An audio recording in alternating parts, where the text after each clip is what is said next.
Thanks everybody for turning up this afternoon and being in the late slot. I want to talk to you about fats, oils and grease and the impact they have on the food service establishments and about managing those responsibilities in food service and commercial kitchens. So I do here on my left have a panel of experts. I won't say any more now. I'll introduce them later.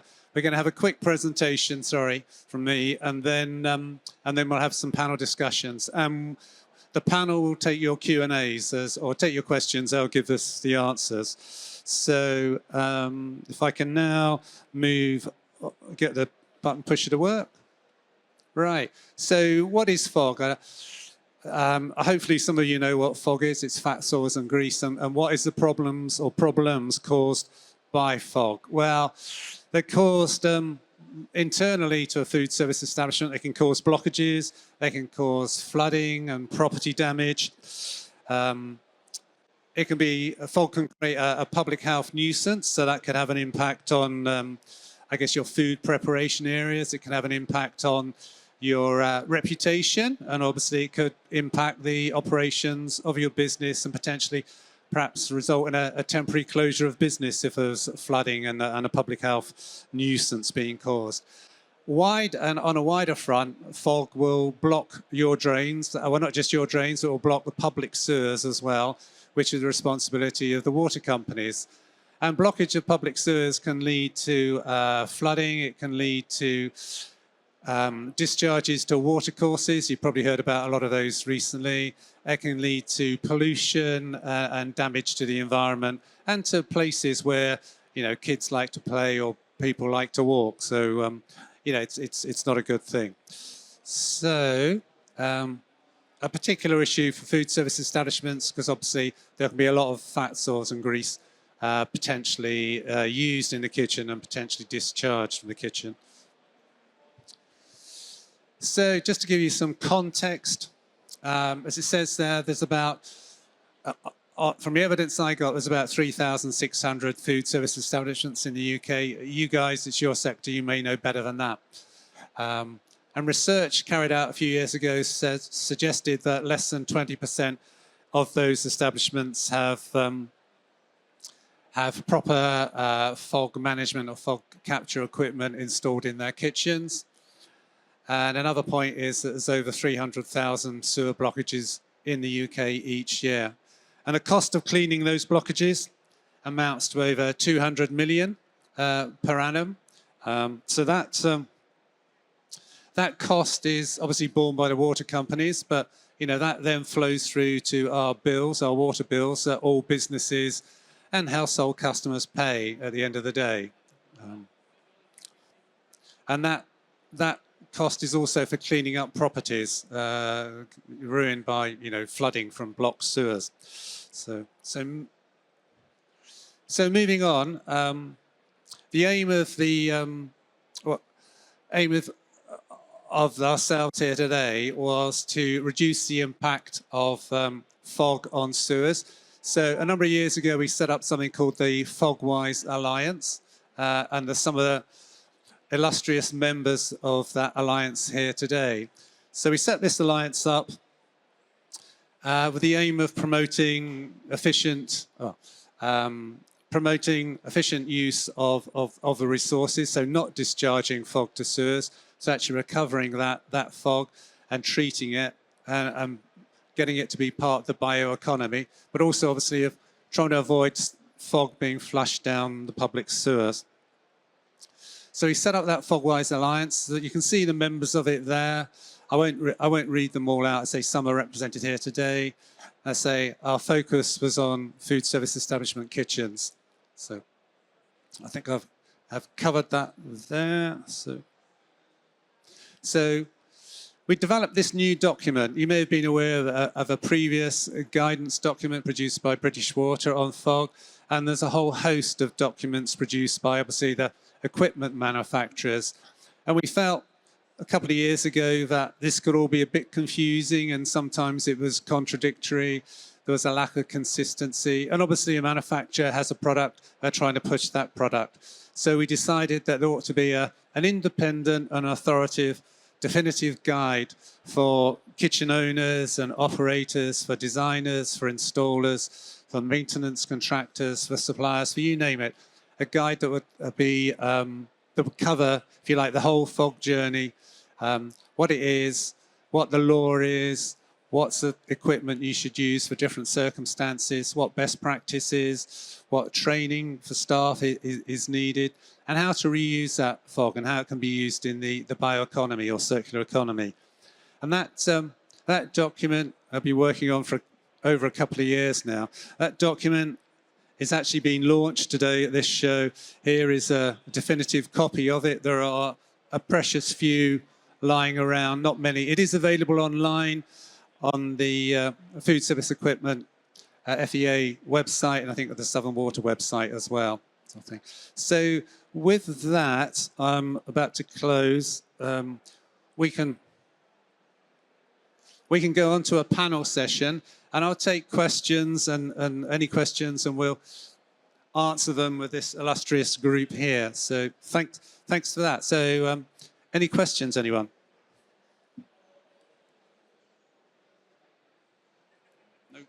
No questions then.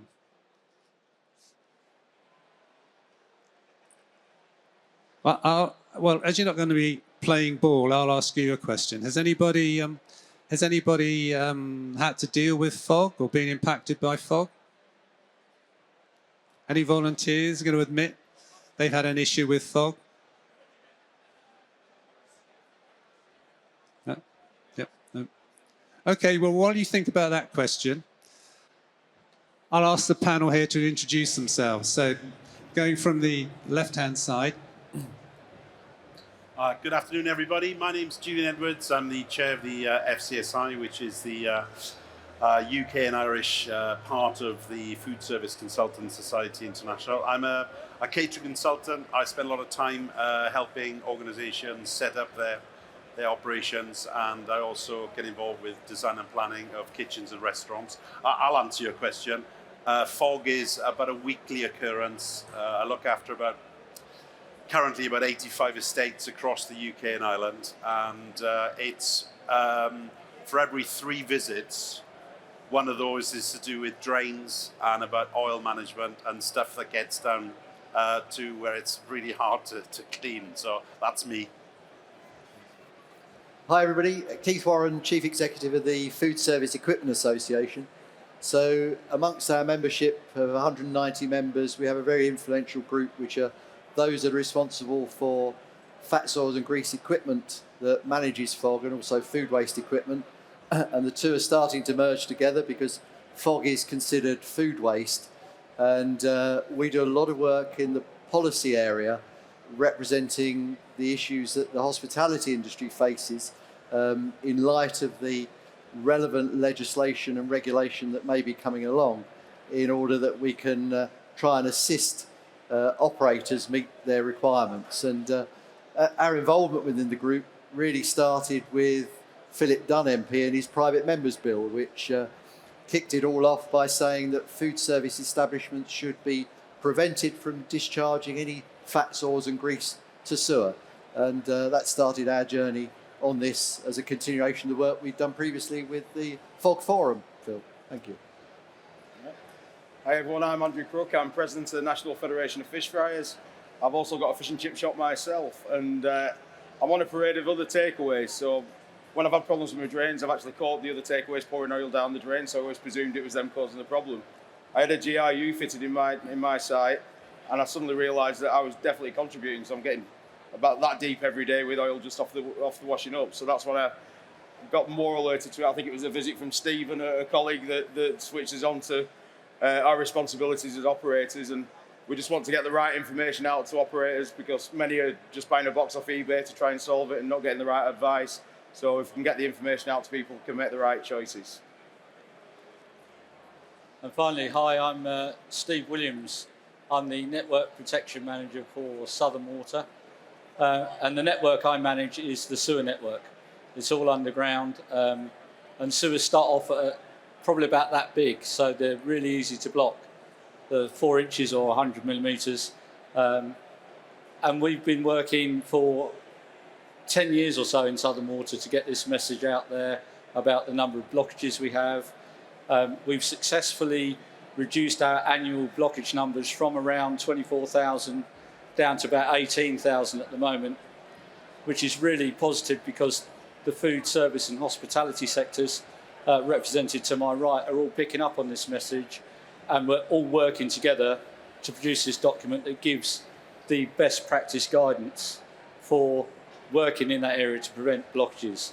The bonus for the water companies is that we have less pollution to deal with, we're protecting the environment, and it's a safer, happier place for all to live in. Yeah, thanks everybody. I suppose I should have introduced myself. My name's Philip Mills, I did say on the slide. I'm an independent consultant in the water sector, and I also chair the Fogwise group, which these 4 gentlemen are members of, and there's other members as well, not here today. So I asked a question a few minutes ago. Anybody brave enough to put their hand up and say they've been affected by fog? Well done, sir. Did you want to say how that impacted you? It's not really that sort of question. It's more of an opinion for Julian. Julian, I've known you many years and seen you in the FCSI, and I'm glad you're doing what you're doing now. I'm very pleased there's some direction, certainly in the fog sector. My own opinion is about dosing, really, and we see different animals being pulled out every day, getting called out. You know, we work with different companies that have to react very quickly for premises, etc. But you're the person who draws it. You're the person who decides what goes in, at what price, at what cost, what the grease management plan is. But what would the body's opinion of dosing would be against GRUs? I think the industry has come on so well, and it's always quite inspiring to see new innovations to help with any challenge within a kitchen environment. So dosing systems do form part of a solution within this structure. But I'm not a biologist or a chemist, and I've sat through a number of presentations over the last few decades. And my first remedial solution, dosing system I saw was at this show when it was Hotel Olympia many years ago. And so the logic of the biology and the science does seem to make sense, and dependent on, in my opinion, as an operator and designer, dependent on the amount of fog that's likely to hit the waste point, could that be a singular solution? In more recent years, and certainly any kitchen is complex once it reaches a certain, I think every kitchen is complex. And because you've got operator attitudes, which in a very busy environment, you cannot restrict the amount of debris and fats going down that first drainage point. And the reality of collecting grease and other debris is that a physical intervention, something tangible, seems to do the most obvious trick. It's a tangible collection point. So so today, if we're looking to refurbish or schedule a kitchen design, you'd want to have certain points which with a physical trapping system, either internal in the kitchen or external, depending on the type of system and what's required. So this is my own personal thing, having a physical trap, using the laws of physics or whichever chemistry, physics, biology you want to suggest, capturing fat, oils and grease that has a chance to slightly solidify so it becomes more manageable with a scoop and bin, or point to another recyclable resource, the better. So I would say overall it's a combination, but it's more than the hardware, more than the biological dosing. It's a whole raft of measures, training. So it is a very complicated area. Keith, thanks very much, Julian. Keith, do you want to just add to that? Yeah, light of the guide. It's a great point, and one of the great values out of putting the super guide together was it focused our minds in terms of what the structured approach should be for the whole of the supply chain in that it can make an informed and educated decision on the best solution for a particular site. And between Steve and I, we laboured long and hard over starting off with a fairly basic flowchart of what should happen, to actually develop it into what you see as the critical path which is in the super guide. Taking an approach that, first and foremost, it must be about reducing the fog that has the potential to go to sewer. Secondly, it's about repurposing it before it ever gets near a drain. And those are two critical factors, and they fit the requirements of the water companies, but also the circular economy principles that are coming down the line from DEFRA and from the social environmental issues that we've got to face. But then it came into, how do you make a decision about what type of treatment gets used at what stage, and recognising that there is one European harmonised standard for grease traps. That makes sense to put that in first and foremost, the EN 1825 requirements coming out as the principal point. Then what do you do after that? Well, look at using a GRU, because if you're using a GRU, then you're then again building on what you've got with that EN 1825 trap. What if you can't use one or both of those systems? We'll then look at putting in a mechanical separator, a passive separator, that's fine. So we're looking to try and provide a decision tree approach as to what gets used. And then, yes, use dosing systems, bacterial dosing, because of the values that they can bring to it. And what we've got, and what you'll see in the super guide, is an opportunity to take that informed approach, because what we found was the biggest problem with the supply chain is lots of different pieces of information, and it's very difficult to make a value judgment amongst any of them unless you can take a strategic approach. And where the guide comes out in suggesting is that use all four systems if you can, because if you're using all four systems, you're not going to have very much chance of any fog getting to the water treatment plants or blocking the pipes on the way. If you can't use all four, then what three of the four can you use? If you can't use three of those four, what two of the four? And if you can't use that, then what one of the four can you use?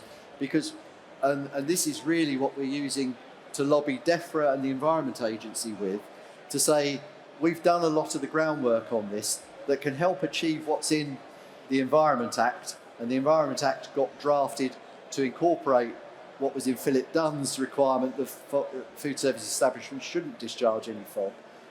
We are jointly writing to Theresa Coffey as the Environment Minister and Rebecca Powell to try and get this into train as part of government's thinking. But to finish, what we need is a clear drive from government in terms of what they're expecting of us. Because if we've got that clear drive from government, then all the other elements can fall into play. So the other elements around of publicly available specifications, other standard work that needs to go on, we all know what we're shooting for, and the operator will get the solutions that deliver exactly what they need to in compliance with what the water companies may need and what's needed generally. So, yeah, thanks very much, Keith. So you just mentioned the water companies. Steve, did you want to say add to that? Yeah, I can add a little bit more to that. The fact that we have sewer blockages, they're a criminal offence under Section 1 Water Industry Act 1991. They're a strict liability. They've happened, it's in there.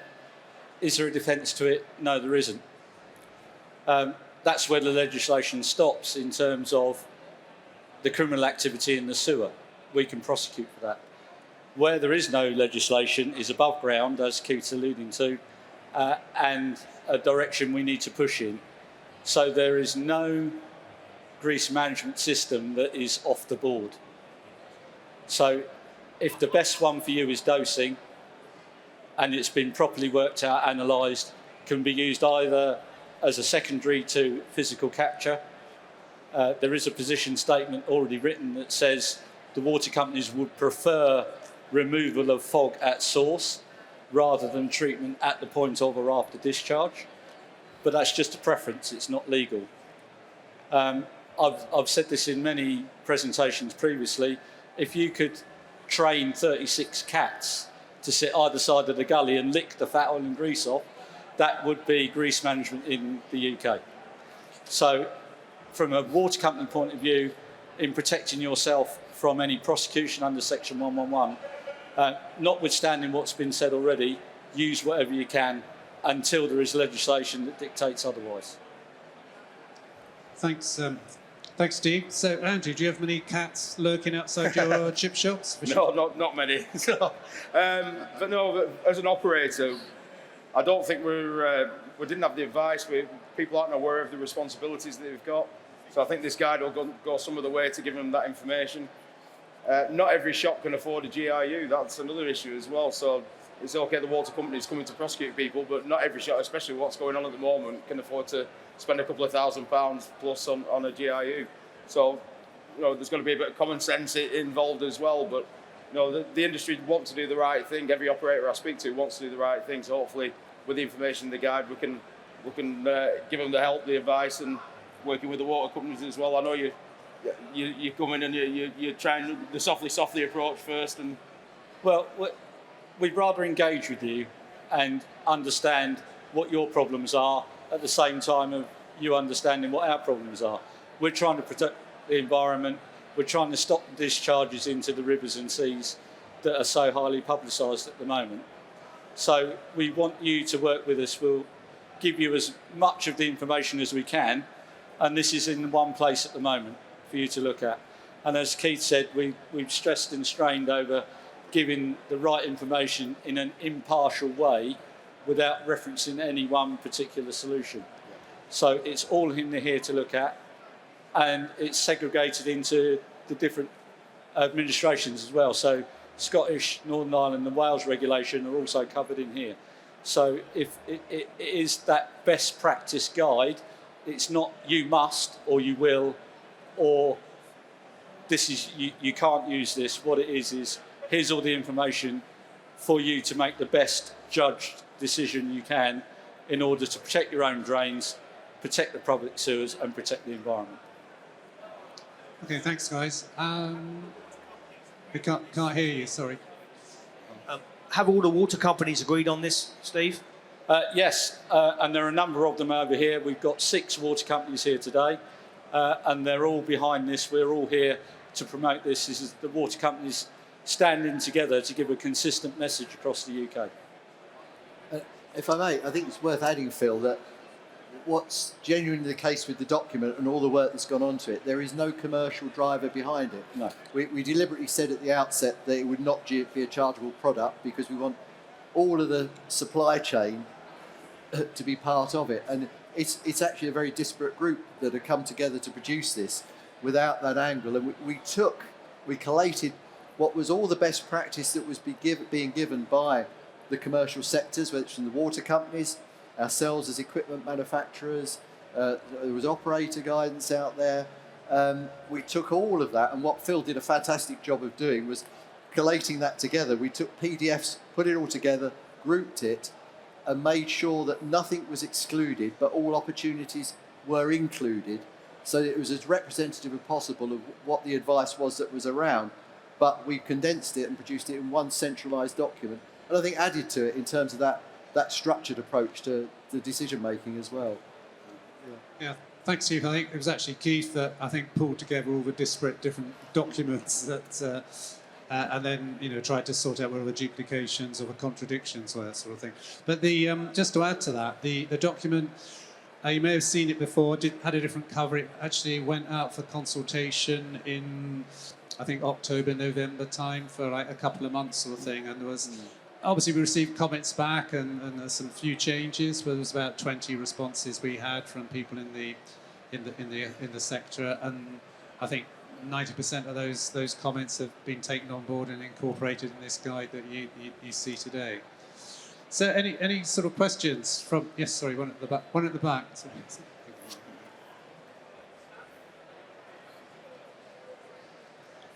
Hi, Sean from Oil Chef. A question for Stephen. As the water company has got a big stake in this, have they looked at subsidising maybe operators in some financial way to help them over a long-term period of time to get the equipment needed to create the solution that you're actually looking for? Sorry. Basically, I think I heard it. Could the water companies incentivise the fitting of grease management? Was that? We could do, but it's a difficult thing to do because as water companies, we are regulators of the sewer system. So we have that enforcement capability that prevents us from offering direct advice to say, you will do this, you will fit that. We can't tell you that because if we do that and it doesn't work, it then becomes our fault.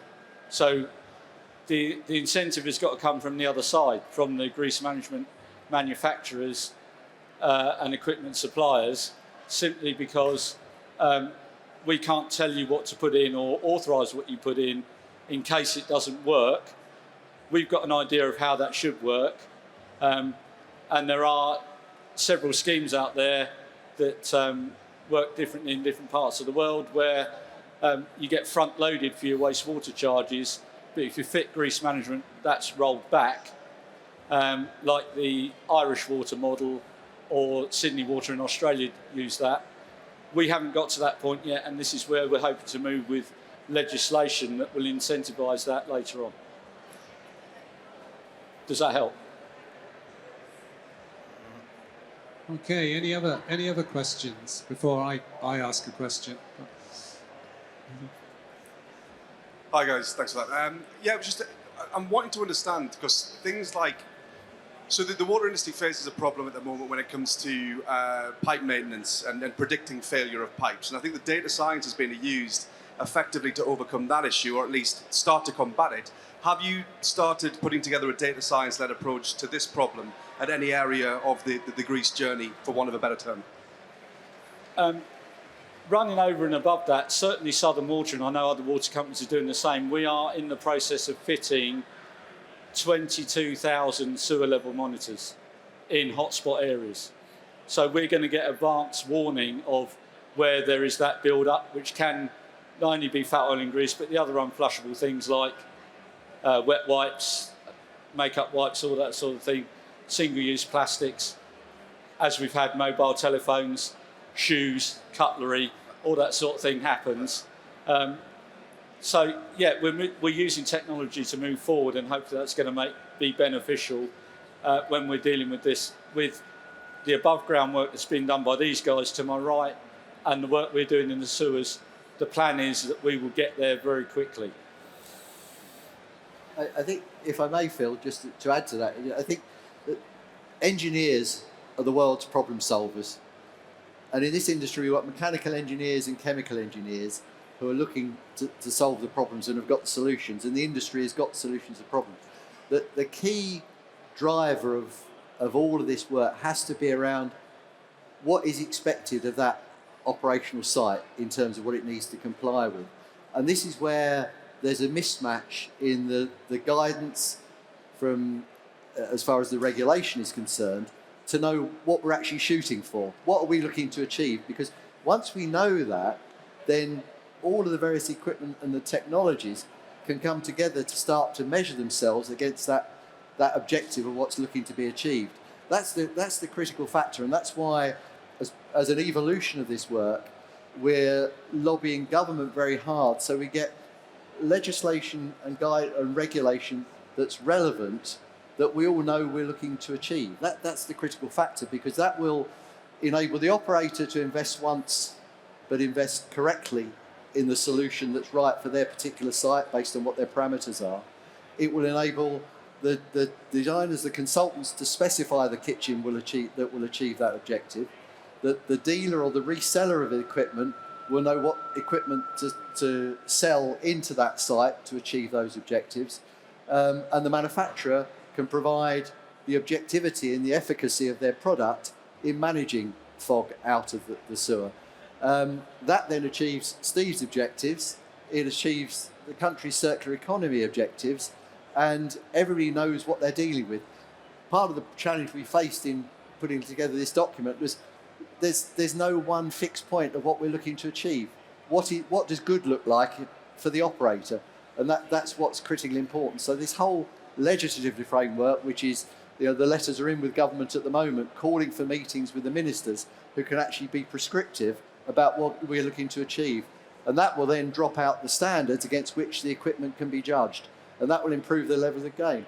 What does fog contaminated wastewater from a hospitality site look like? What's its composition? At the moment, the test methodologies that there are around involve marine diesel in the UK. So there's a bit more work to be done. But I think what would help, and across the board to start with, would be level playing field legislation. Yeah. So if you are a hot food or a commercial kitchen food service establishment, then if there was legislation saying that if you're running that sort of establishment, you will fit grease management, it's just a start point. That would give everybody a level playing field. At the moment, if you're in a town centre or a city centre, the chances of you causing a blockage are less than if you're on the outside of town, or even just a drive-through McDonald's on their own on a private pumping station, for instance. So the ones in town get away with it, the ones that are outside or on smaller sewer networks don't. What we need is something across the board, which is where Keith's leading to with this. Everybody fits the same. Then we massage that into the circular economy, where we make what comes out of that grease management a repurposable waste. Then the driver is there to people like the manufacturers down here that can innovate to recover more of this stuff, and then that completes the circular economy. The bonus for the water companies there is we get less blockages, public bills come down, less pollution to the environment, everybody in a happy place with a safe environment. Yeah, thanks for bringing that or emphasising that point, Steve. I should add that as part of the Fog Alliance, we also had a representative from the Renewable Transport Fuels Association, and one of the chapters in the document is about the circular economy, or the bioeconomy as some people now call it, and how you can reuse fog not just for biodiesel but also for producing methane and gas and generating power from that digestion process. So instead of actually harming the environment by blockages, flooding and causing pollution to watercourses or property land, you can actually benefit the environment and help the sector move to net zero by actually repurposing, collecting the fog, repurposing it, and obviously generating either power or fuel. I think you have a question from the middle of that.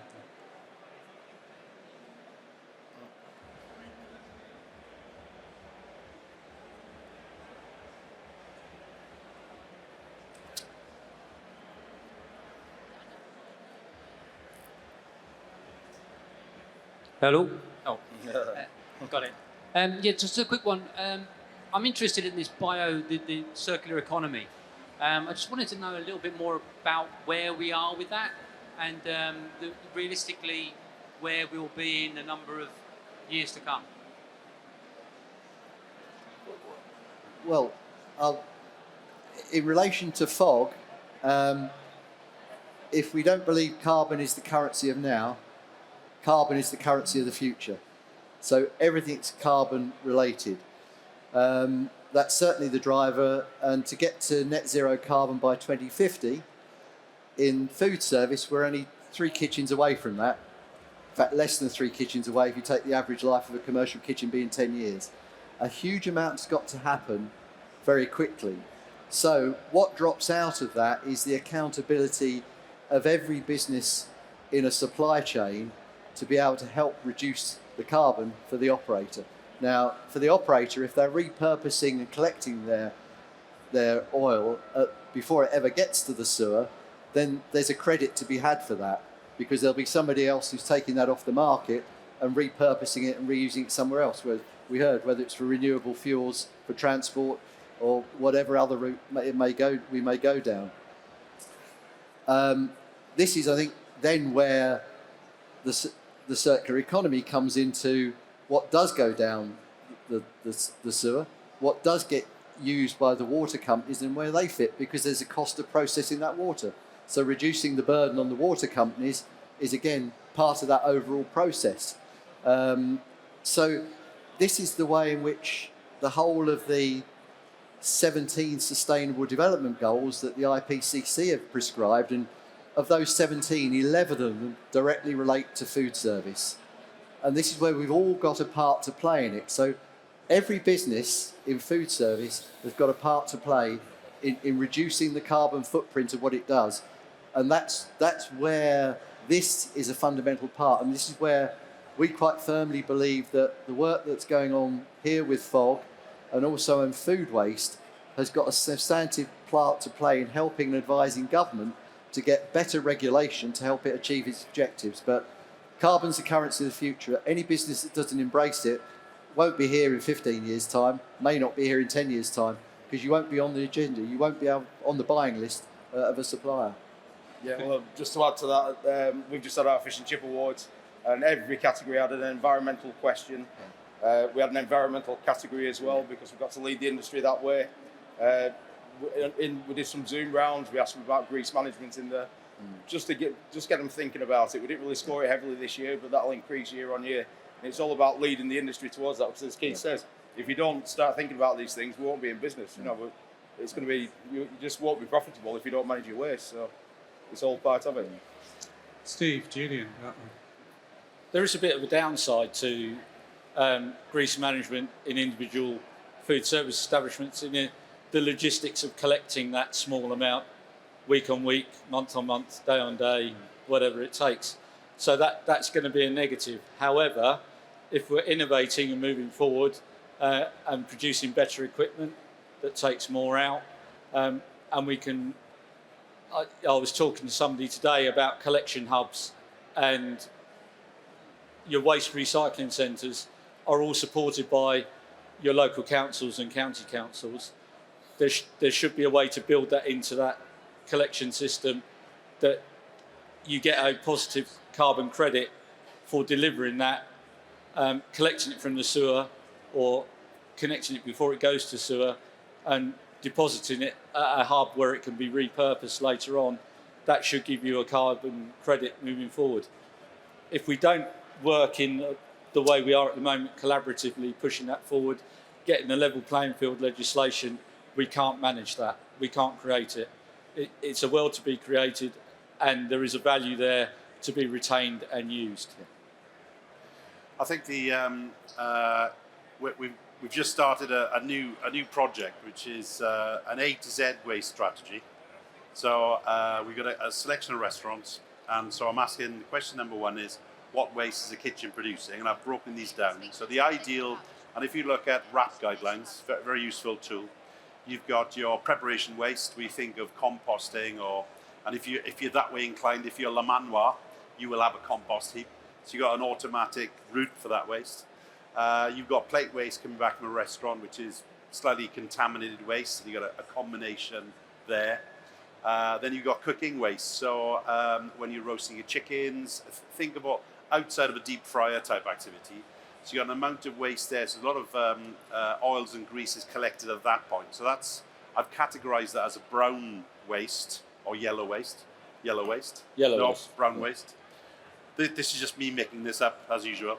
And then the other brown waste is that where we have got a grease separator, then I'm categorizing that as brown waste. So over a week, a kitchen can collect that oil. So at the moment, that's going in the food waste bin, the slurry bin. So, and a lot of the food does end up in the one bin. So I'm trying to look at bins, what goes where.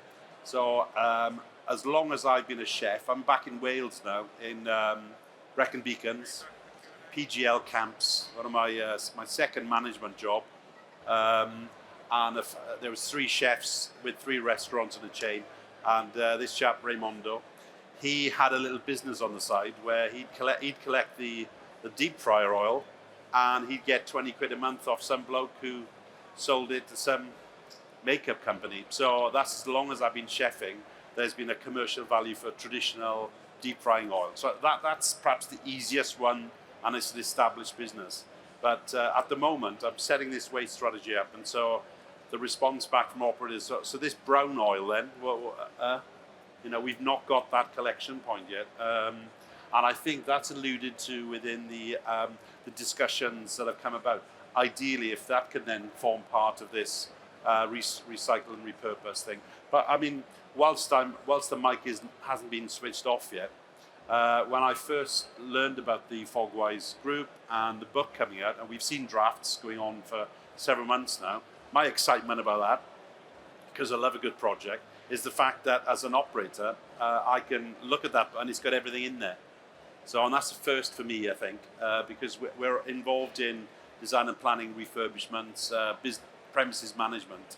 I've got about 20 people on my diary for Friday to email this guide out to, because I'm talking about it.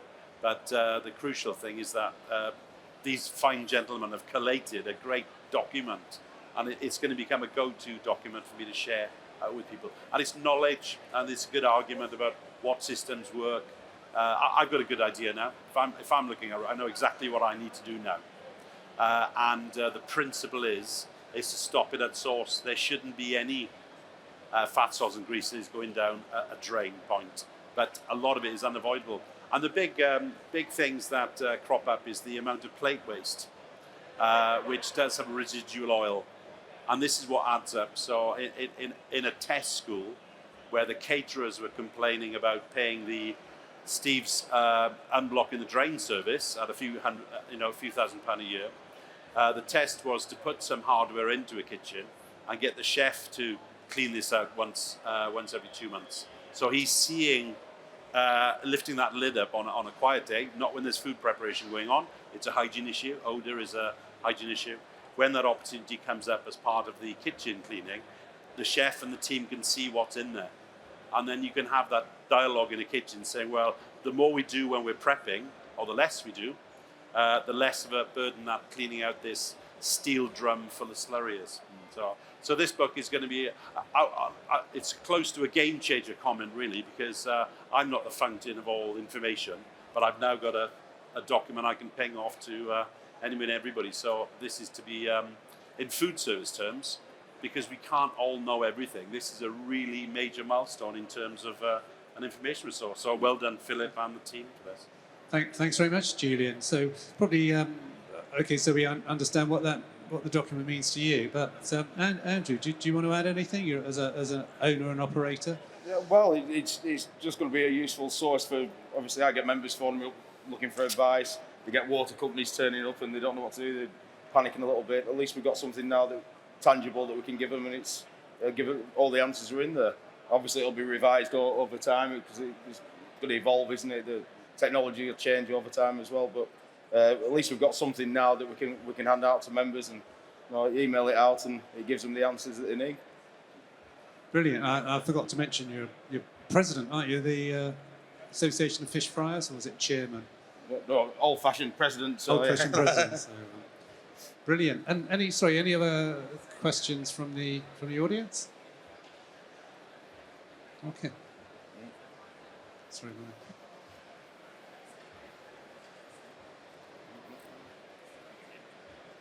man. Hiya. Just from an operator perspective, we've talked about a lot of the consequences of not having sort of appropriate grease management in, but possibly for you, Andrew, what are the benefits of having this? Why should an operator go out? And now, as you mentioned, the GRU costs quite a lot of money, particularly cost of living crisis going on at the moment. Why should someone go out the way to install a sort of equipment at the moment? Well, for one, I've been waiting for a water company inspectors to turn up and I can go off. Not me. But peace of mind. But also we had problems at the back of the shop. I've got a manhole just at the back door, overflowed a couple of times about 5-6 years ago. And not saying that we created all the problem. I've no potato processing in mine. I buy pre-prepared chips in, so that helps. And there are other shops on the parade which probably contribute towards it. But since I've had a GRU fitted, we've not had a problem.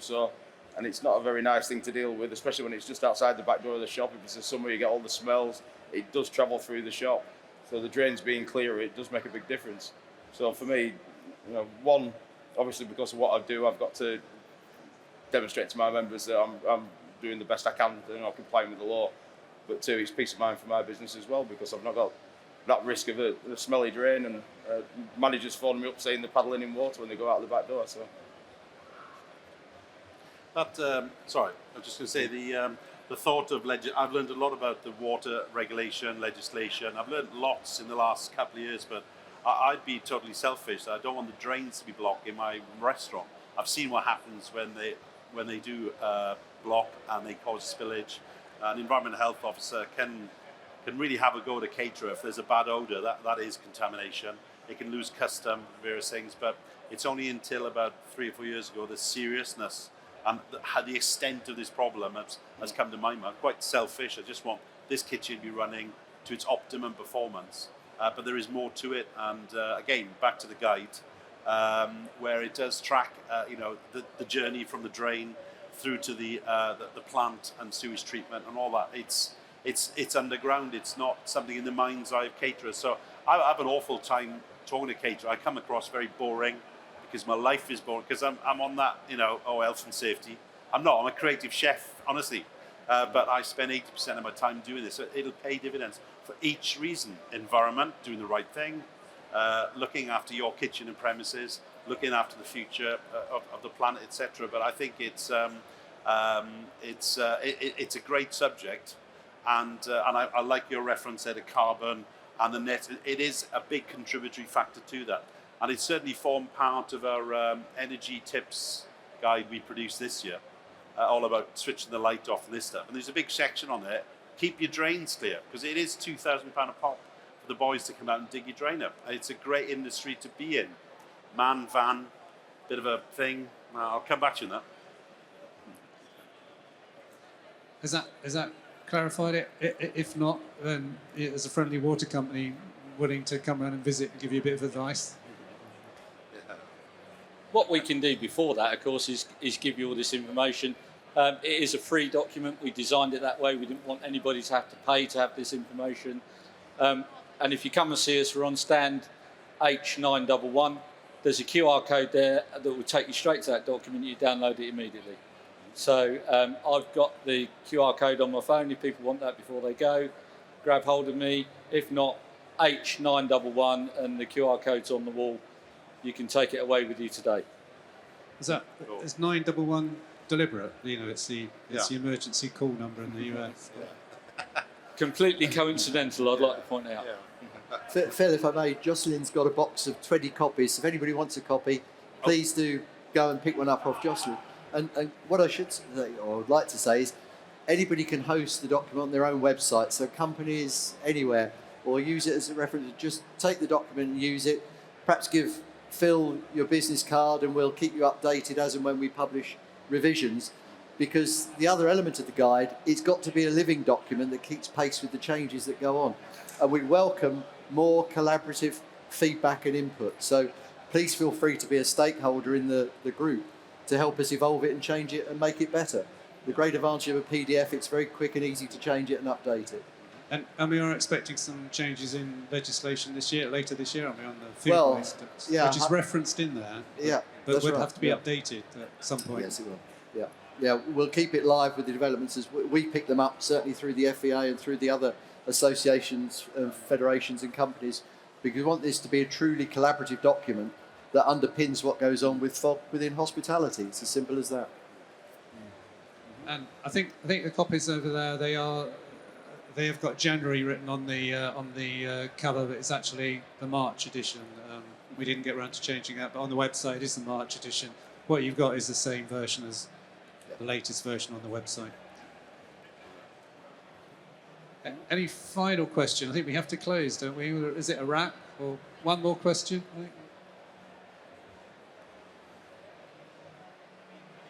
Good. What a closing remark, all anybody? Good.